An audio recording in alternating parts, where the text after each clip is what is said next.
Hey guys, welcome back to the YouTube. आज की video में मैं इकोनॉमिक्स को स्टार्ट करने वाला हूँ। ओके, तो ये बच्चे हर बच्चे लोग देख सकते हो और ज़्यादातर CFC वाले बच्चे देख सकते हैं इस वीडियो को। ओके, तो आज की वीडियो में मैं स्टार्ट करती हूँ। ओके, तो आज की वीडियो में हम देखने वाले हैं इकोनॉमिक्स। इकोनॉमिक्स के टॉपिक को स्टार्ट करने के पहले हमें जानकारी होनी चाहिए कि इकोनॉमिक्स क्या है, कौन सी वर्ड में, कौन सी ग्रीक वर्ड से वो आया है। तो इसका ग्रीक वर्ड है ओकोनोमा ओकोनोमा ओकोनोमा जिसका मीनिंग है, बहुत से डिफरेंट मीनिंग बताते हैं। रियलिटी आप यही लिखना, the meaning is house hold. बहुत सारे फैमिली मैनेजमेंट ऐसे कुछ मीनिंग्स होते होंगे आपके बुक्स में, but house hold is the meaning. Okay, तो ये एक ग्रीक वर्ड से डिराइव हुआ है जिसका मीनिंग जिसका मतलब होता है हाउस होल्ड।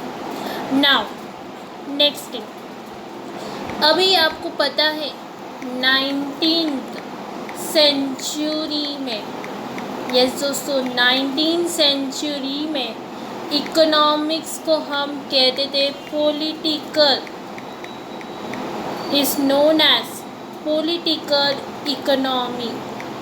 यस दोस्तों, आपने सही सुना, economics was known as political economy.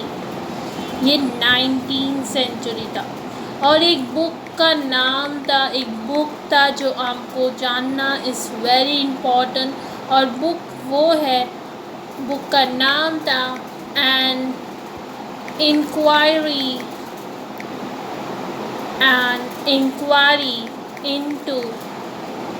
into the nature, inquiry into the nature and causes of the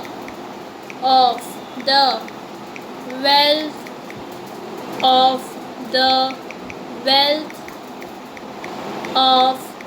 nation, wealth of nation।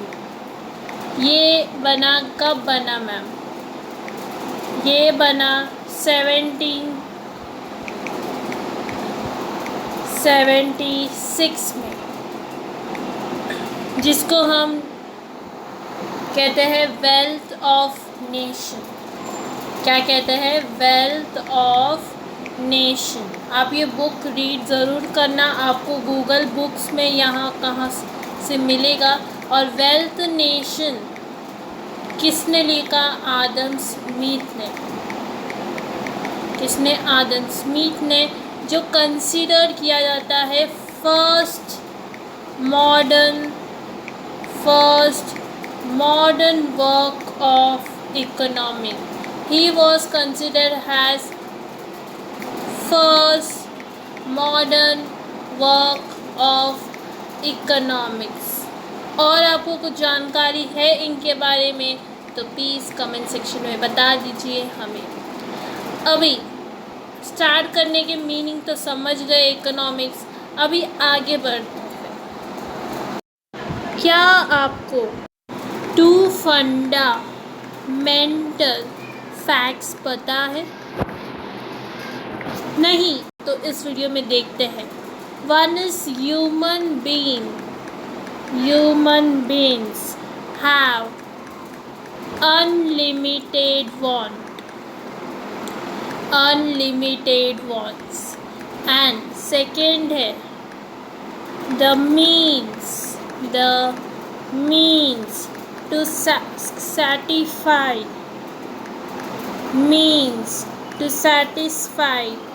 these unlimited wants are relatively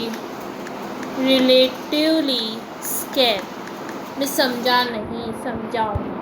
देखो बच्चा, ह्यूमन बींग्स के unlimited wants होते हैं। वे important चीज़ें mark करती हूँ, आप सिर्फ वो चीज़ों को याद रखो।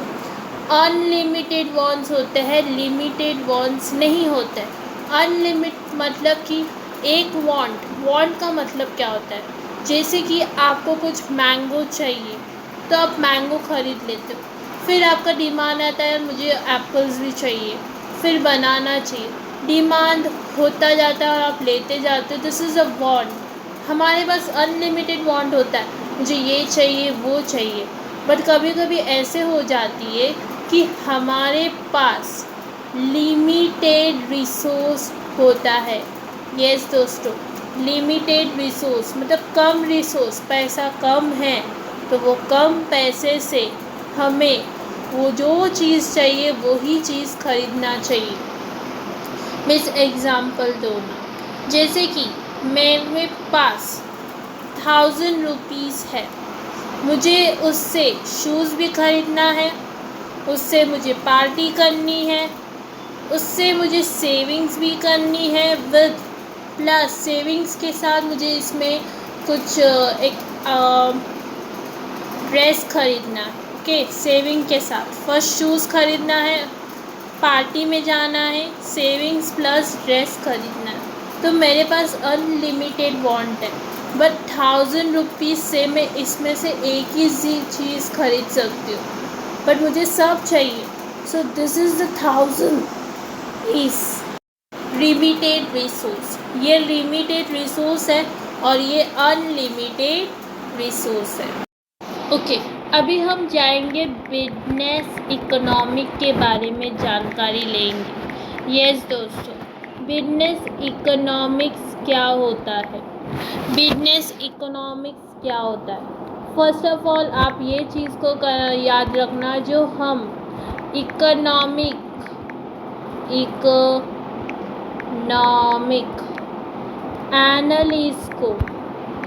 एनालिस्ट को यूज़ करते हैं इन द बिजनेस, उसको कहते हैं business economic.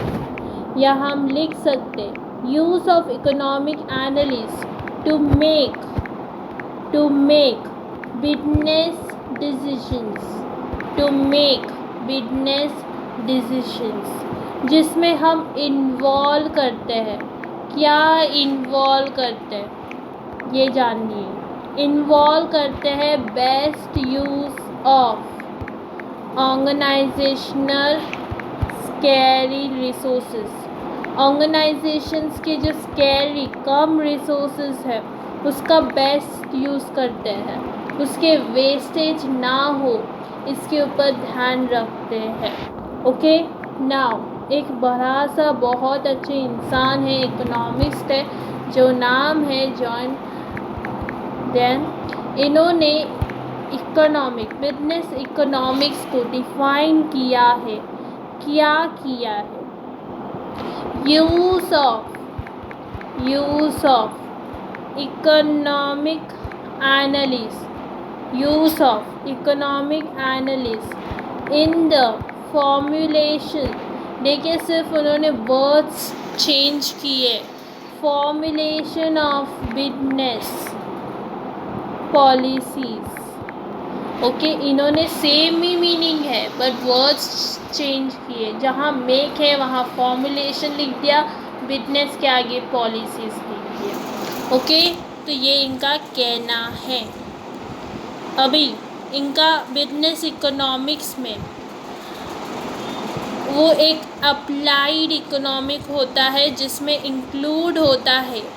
Okay, business economic में एक applied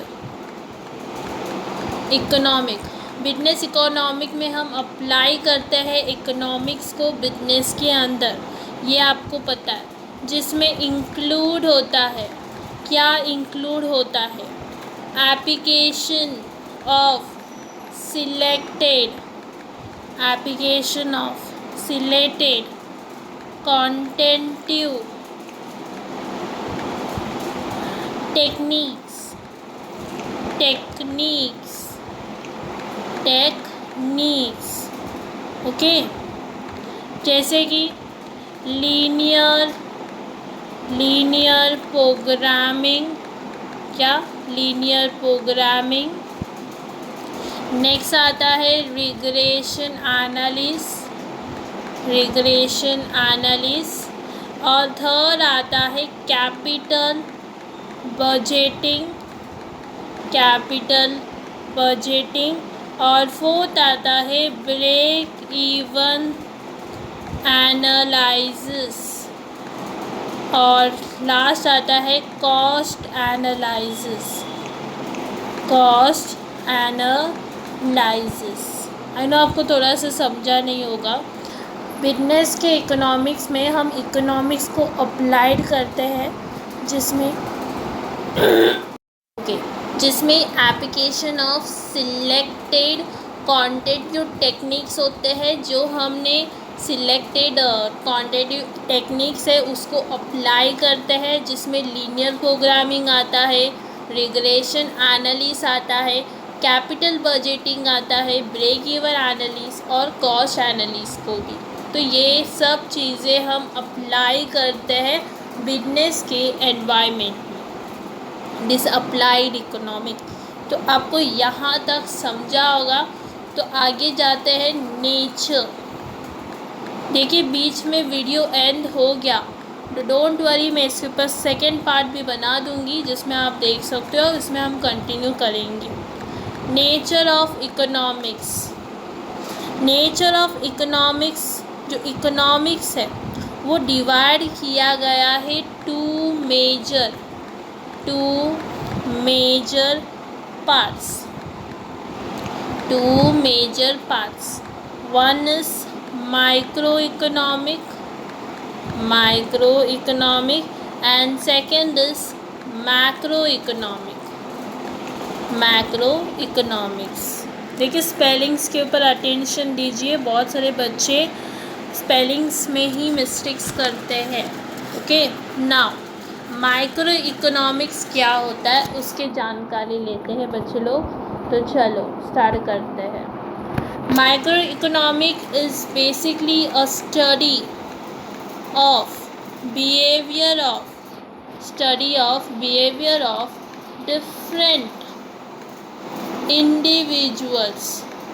different individuals and organization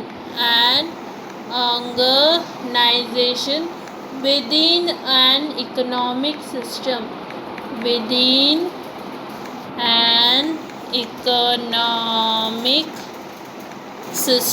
में समझा नहीं। देखिए इसमें क्या बोला है, माइक्रो इकोनॉमिक है ना, वो स्टडी करता है बिहेवियर ऑफ डिफरेंट इंडिविजुअल्स। जो डिफरेंट इंडिविजुअल्स है, इंडिविजुअल्स के ऊपर स्टडी करता है या ऑर्गेनाइजेशंस के ऊपर स्टडी करता है with in an economic system में। ये आप याद रखिए। जैसे कि ये ऑर्गेनाइजेशन है, यहाँ ऑर्गेनाइजेशन है, तो पहले ये ऑर्गेनाइजेशन का बिहेवियर करेगा, वो देखेगा इन इकोनॉमिक सिस्टम में ऐसे। ओके, वो स्टडी करेगा उसको। अंडरस्टूड? तो ये रहा।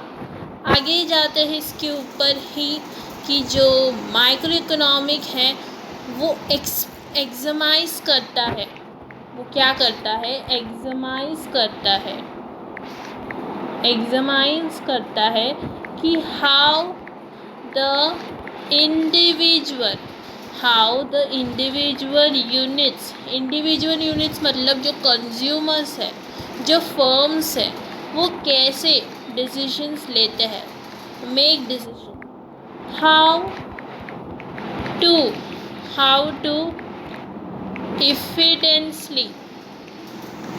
evidently allowed they scarce